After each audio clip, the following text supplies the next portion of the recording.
missionaries crowded around the observation windows, talking with each other. Never before had humans attempted to create their own sun. The consequences and the commercial possibilities were far-reaching. Chairman Basil Wenceslas noticed Margaret standing alone. When a small-statured server compy came by bearing a tray filled with expensive champagne, the powerful chairman of the Terran Hanseatic League snagged 2 extruded polymer glasses and walked over to her, proud and beaming. "Less than an hour to go." She dutifully accepted the glass and indulged him by taking a drink. Since the reprocessed air of the observation platform affected the senses of smell and taste, a cheaper champagne would probably have tasted as good. "I'll be glad when it's over, Mr. Chairman. I prefer to spend my time on empty worlds, listening for the whispers of a long-dead civilization. Here, there are too many people for me." Across the deck she saw a green priest sitting silent and alone. The emerald-skinned man was there to provide instantaneous telepathic communication in case of emergency.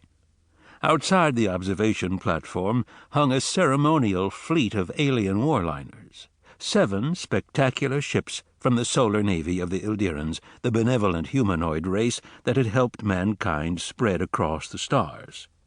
The beautifully decorated Ildiran ships had taken up positions where they could observe the spectacular test.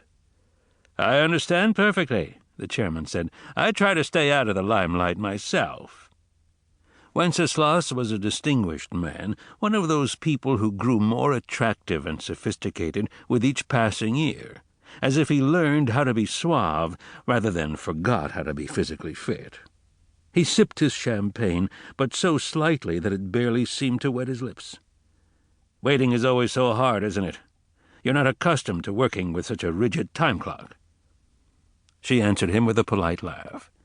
"Archaeology is not meant to be rushed. Unlike business." Margaret just wished she could get back to work.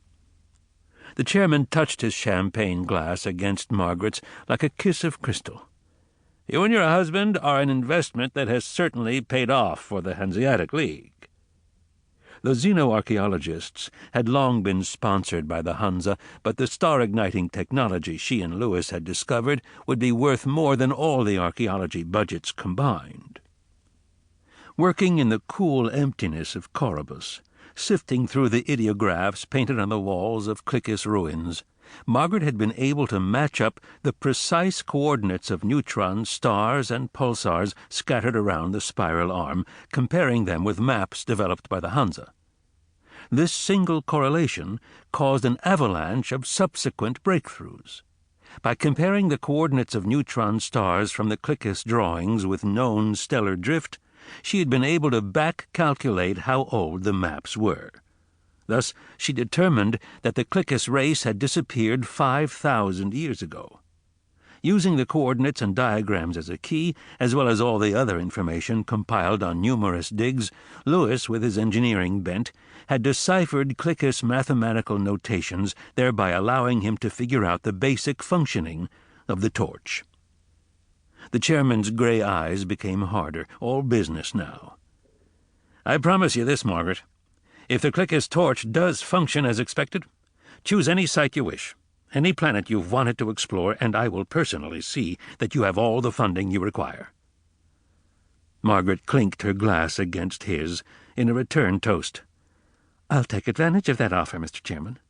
In fact, Lewis and I have a likely site already picked out. The previously untouched ghost world of Reendick Co., full of mysteries, pristine territory, uncatalogued ruins.